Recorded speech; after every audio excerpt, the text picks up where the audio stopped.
see if you can put a name to these objective findings of diseases that can be observed, and therefore they're symptomatic, or signs that indicate endocrine disease.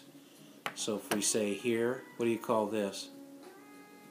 Which is hyperreactivity on the facial nerve and the muscles that it supplies, because the calcium is too low and the potassium is too high.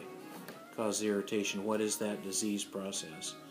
And then what's the name of this test for the very same pathology, where if the sphygmomanometer is put on the antebrachium and pumped up to 250 millimeters, the hand closes down. Also an indication of hypersensitivity in the muscles, or reactivity. And then what would keep a person from being able to get their hands together in the prayer sign? This would be a positive prayer sign where they couldn't get extension. What disease process does this indicate? And then what would cause a person's fourth digit to be displaced in this fashion? What disease process might it indicate? An endocrine disease. And how do you pronounce that? Contracture. And then if you have a person whose eyes are coming out of the orbit very far, and they are very agitated, they're hyperactive, what endocrine disease might that indicate, or pathology?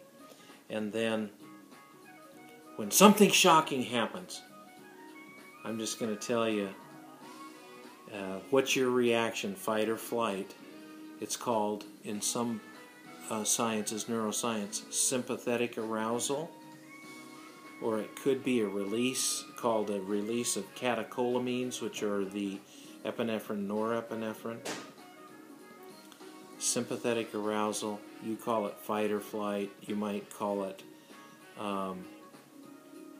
an adrenaline rush. All of those things are kind of indicating the same thing. Sympathetic arousal means that the sympathetic nervous system, particularly the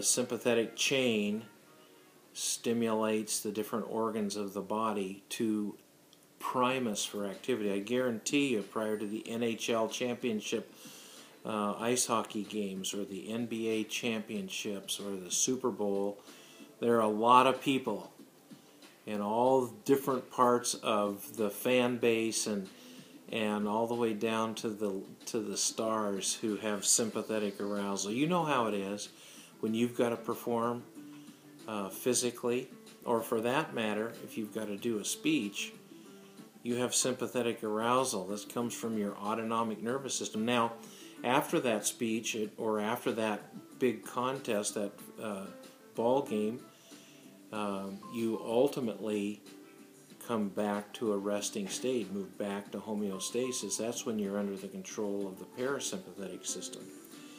And so sympathetic arousal, it'd be fun to ask you to do that in a lab practical. Show us the outcome of sympathetic arousal and the activation of your catecholamines, meaning your adrenaline.